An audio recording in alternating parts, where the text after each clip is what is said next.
Dear friends, we live in a time where politics is more polarized, where people feel that the world is more uncertain, and in a time that is characterized by rapid change.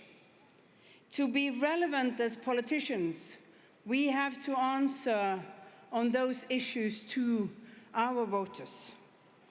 And not to answer in the easy answers, the short-term answers, but in what we as center conservative politicians do in the long-term answers. When the world changes, we must adapt.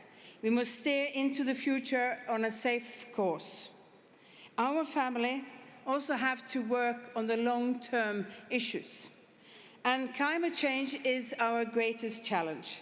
It's our greatest challenge because it threatens the foundations of our existence and because no country on earth is powerful enough to solve it by itself. I think, therefore, this should be one of the big issues for us in our cooperation to have better answers of. And to link the climate issues with another important decision made back in 2015, the 17 Sustainable Development Goals, that showed us that we both have to solve the social issues, the environmental issues, but also the economic issues at the same time. I think it marked a willingness to take part in a shared commitment from all countries, and we should do that to one of our important issues. In Norway, where my party is a majority member of our government, we are pursuing an ambitious policy to reduce CO2 emissions, to invest in clean energy, to clean up our oceans, and to develop new green technology. And let me give you one example. Electric car sales have soared in Norway during the last couple of years. 3 out of 4 new cars sold in Norway are either low or zero emission cars. We have made this possible by putting the right incentives in place. We did this in a country that most experts would have thought poorly suited for such vehicles, with our long distances, icy roads, and mountainous terrain. But the technological development picked up speed, and our policies were efficient. If we have been able to plug Norwegian drivers to the battery, we can surely make commercial planes electric too someday. But I often hear that green politics belongs to the left, or that if to reach our climate goals, we have to stop growth. I think both of this is misconceptions. I believe that the only way we can solve the CO2 emissions and the climate challenges is to use market economy and make sure that we price the emissions in the right way.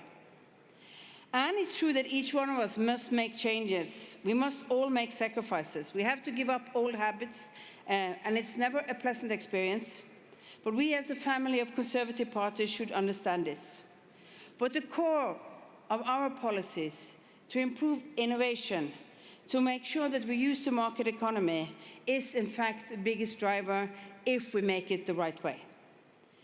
And we have to understand the importance of protecting what we have. We want to bequeath to our children what we have inherited from those who came before us. This, to me, is the core of conservatism. I speak to its essence in the one single word: sustainability. And I know that you all share with me a desire to protect what we hold dear. The best from our continent, its rich traditions, its opportunities and its hospitalities, its entrepreneurial spirit. In the title of a new commissioner, it's European way of life. This way of life includes beaches without plastic litter along the Mediterranean coast, rich fields of wheat in Central Europe, and lush olive groves in the south. And yes, cold, long, snowy winters in the Nordic countries so that we can continue our favorite skiing. And I believe that this is a message to give to the Europeans, that we must take the lead globally on these issues. I don't think it's possible to meet young people in the future without having a firm policy on this. There isn't any better force to achieve this in our continent than the parties united in here in the EPP family. We know what we wish to protect. We don't pursue lofty or radical ideas. We understand that business and industries is part of the solution. It's not the root of the problem. We trust the individual.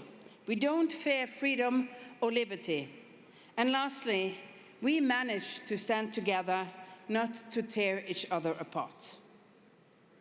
And on a note, I wish to extend my gratitude for being invited to beautiful Zagreb, best wishes for the remaining of the Congress, and a big hope that the EPP will see a future in being strong on climate issues, because we need it.